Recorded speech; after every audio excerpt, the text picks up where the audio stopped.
Bom dia, boa tarde, boa noite ou boa madrugada. Eu não sei o horário que você vai nos assistir, mas quem fala aqui é o Rafael Silva, pastor e também terapeuta. Codependência. Estamos esses dias falando sobre codependência, sobre as questões da codependência. No vídeo anterior ao de hoje, eu falei um pouco sobre a questão do perdão. Irei falar mais um pouco ainda relacionado ao perdão. Mas por que o perdão, Rafael? O que o perdão tem a ver com a codependência? O que isso está relacionado? E por que tu trouxe no vídeo anterior, trazendo aspecto bíblico? O que isso tem a ver com o tratamento para o codependente, no que isso vai ajudar a auxiliar ele a ter uma vida melhor, conduzindo-se a se amar mais, a se respeitar, a se valorizar, cuidar de si próprio e respeitar o espaço do outro. O que isso tem a ver, Rafael? Muito importante cada detalhe da nossa vida, porque estamos diante de oportunidades. As oportunidades nos proporcionam a questão que queremos para a nossa vida, qualidades positivas ou sensações negativas. Então, diante de tudo isso, no vídeo passado falamos sobre perdão. E vamos falar um pouco mais sobre perdão. Mas diante dessa oportunidade, eu quero trazer aqui para você uma reflexão para que a gente possa entender um pouco mais sobre o perdão, em que eu devo me perdoar, porque eu, codependente, tenho que aprender isso. No vídeo passado eu falei para você a respeito da mulher que foi pega no ato do adultério, né? Ela é colocada diante da Bíblia ali e ministrada por diversos pregadores que já utilizaram aquela passagem como uma malfeitora, esquecendo que ela não estava tendo relações sexuais sozinha, tinha um homem com ela, né? Bom, pelo menos a Bíblia não relata que tinha um homem, mas fala que ela foi pega no ato do adultério. Beleza. Um jovem cujo o nome Davi, esse jovem também, tá? Ele errou diversas vezes. Muito mesmo. Se nós formos olhar a história de Davi, nós vamos se deparar entre lágrimas, raiva e diversos sentimentos que poderão surgir diante da história desse jovem. A Bíblia fala que Davi era um jovem segundo o coração de Deus. Mas se nós formos olhar, peraí, segundo o coração de Deus? Mas como assim, segundo o coração de Deus? Davi, aquele jovem que andando pelo seu palácio, avistou Batseba nua, mandou buscá-la, deitou-se com ela, uma mulher cujo tinha um compromisso com um homem chamado Urias, ao qual defendia a sua bandeira do seu reino. E ele, conhecendo as escrituras, estava lá nos 10 mandamentos, não adulterais. Então ele sabia, tinha o conhecimento de que ele não poderia possuir aquela mulher no ato do adultério. Mesmo assim, ele se deitou com ela, não uma, mas várias vezes, até que veio a gravidez. E diante da gravidez, Davi tentou manipular a situação, olha só, manipular a situação, trazendo Urias, que estava no campo de batalha, para a casa dele, para que ele pudesse se deitar com Batseba e ela, à medida que fosse crescendo sua barriga, à medida que a criança dentro de seu ventre fosse dando uma estrutura de gravidez, as pessoas iriam pensar que era de Urias porque ele veio e se deitou com ela. Mas Urias, Ao chegar no local, ele não achou correto, enquanto seus companheiros estando no campo de batalha, guerreando, dando a sua vida pelo reino, pelo propósito maior, e ele viesse à sua casa e degustasse daquele momento.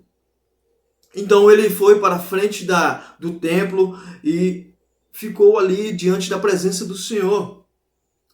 Então Davi, quando soube disso, se irou mesmo. E fez o quê? Mandou uma carta pelo próprio Urias ao general da guerra, de batalha ali do exército, e nele estava escrito para que Urias fosse para a linha de frente, ou seja, manda esse infeliz aqui para a morte, tá? Ele não fez o que eu quis, deixa ele lá para ele morrer. E assim foi feito. E a partir do momento que foi dado a notícia de que Urias morrera, Davi toma Batseba como sua esposa, a mulher cujo muito ama. E vem e nasce seu primeiro filho.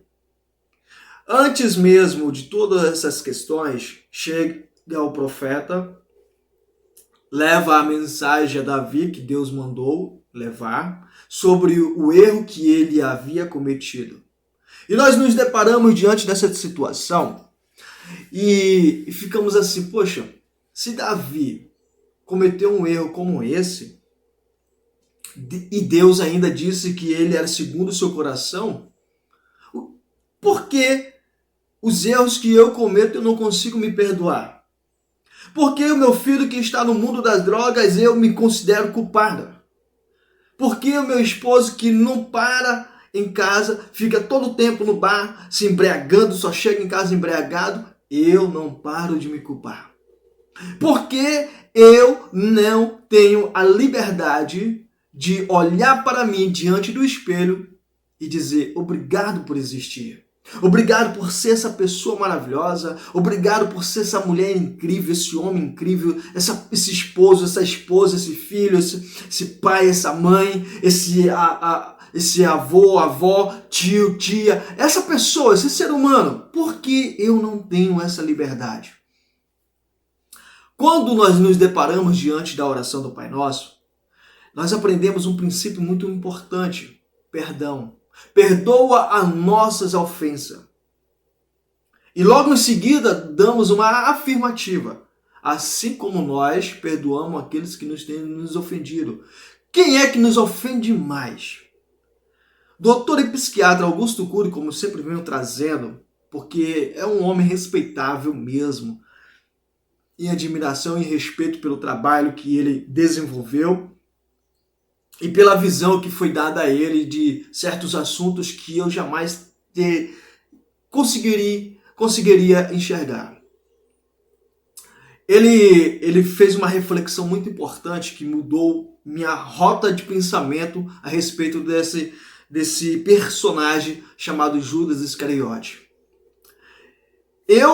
Há muitos anos atrás, eu achava que Judas Iscariote, infelizmente, tinha sido a pessoa a qual foi escolhida, né, para ser o traidor.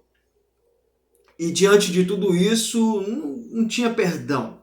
Mas quando me deparo ali na despedida entre ele e Jesus Cristo, quando ele chega até Jesus Cristo e beija a face, e Jesus Cristo diz: amigo, por que tu vieste? Eu ficava me perguntando qual é o propósito de Jesus Cristo falar isso.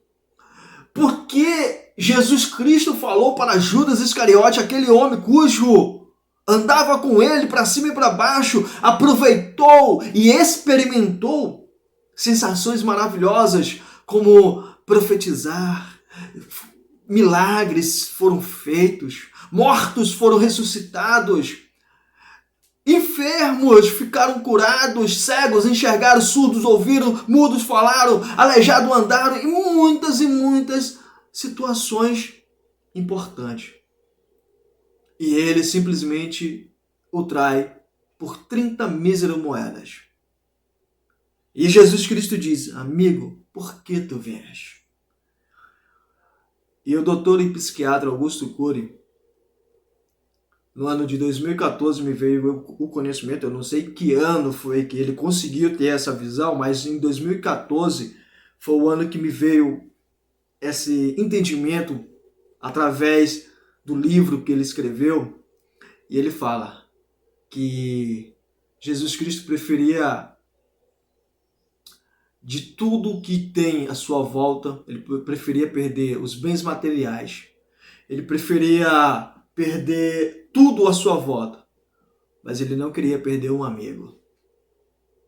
E além de um amigo, ele estava dizendo que Judas Iscariote não estava traindo a Jesus Cristo, estava traindo a si próprio. Que incrível isso! Então, aquelas pessoas que nos ofendem, o maior ofensor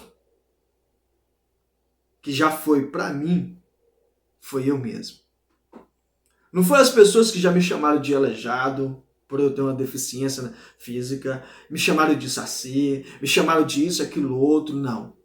Foi eu mesmo.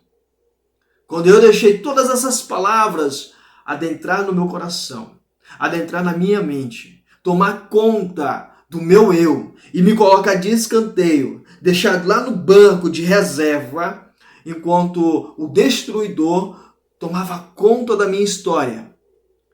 E o que um destruidor faz? Ele destrói. E aí eu comecei a analisar tudo isso e comecei a perceber a importância de aprendermos a nos perdoar. Durante muitos anos da minha vida,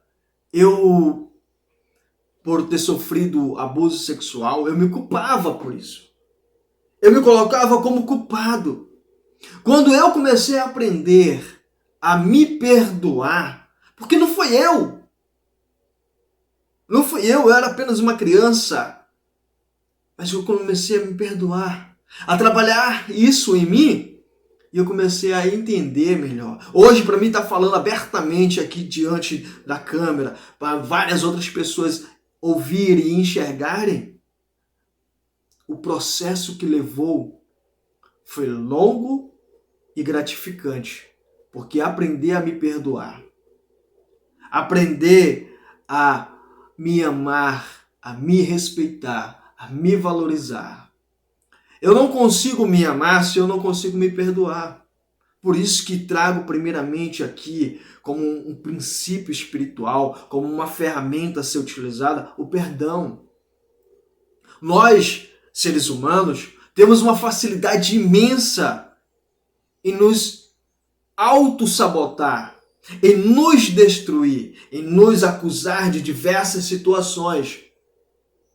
O filho fuma maconha, aí ele olha para o pai e diz: a culpa é tua. O pai vai olhar para dentro de si próprio e vai dizer: realmente a culpa é minha. Realmente a culpa é minha. E agora? Aí começa a sabotagem.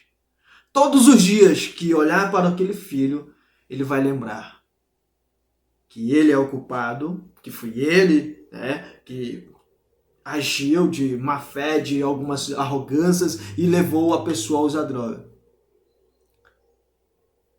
Mas quando você começa a entender o todo, você vai ver que você não é culpado. E se foi, existe solução, porque Davi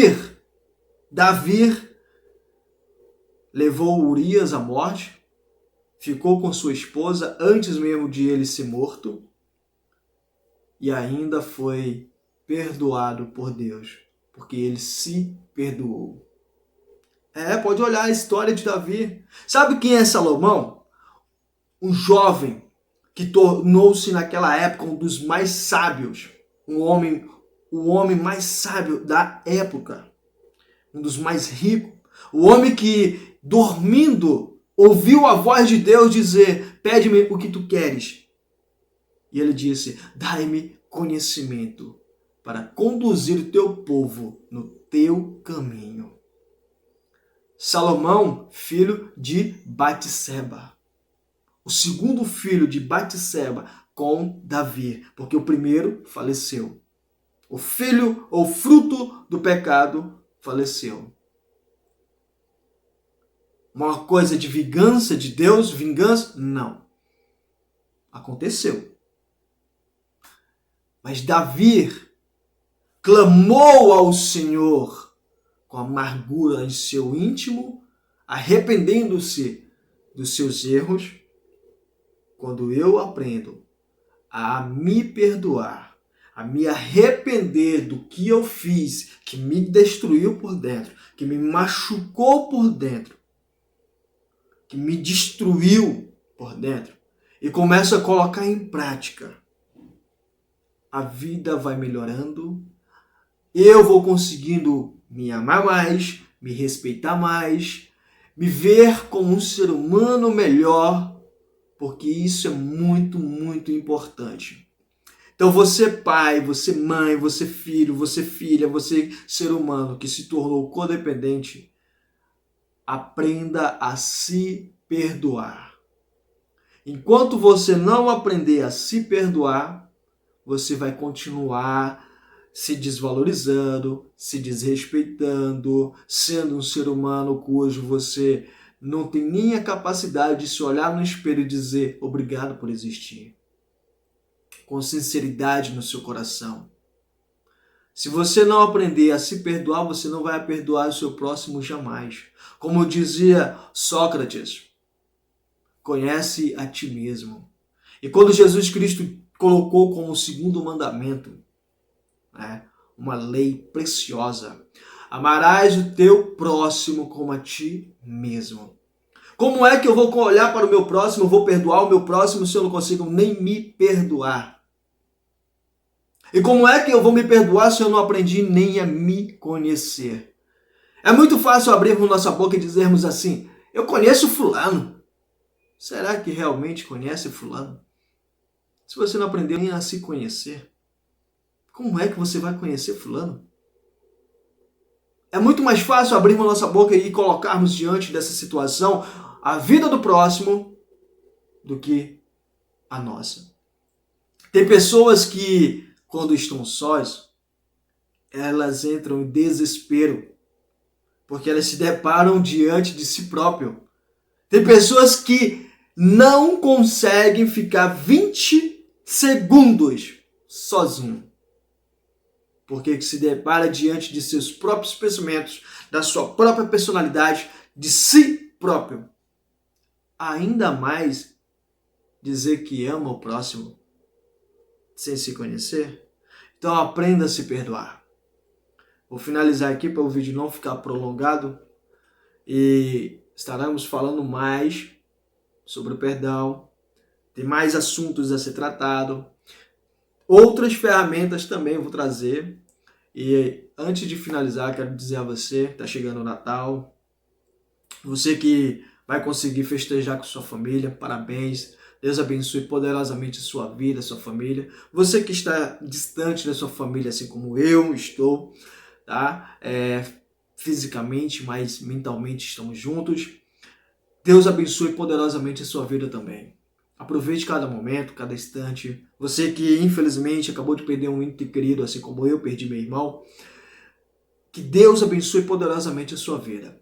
Obrigado por existir, ser essa pessoa maravilhosa e até os próximos. Tchau, tchau.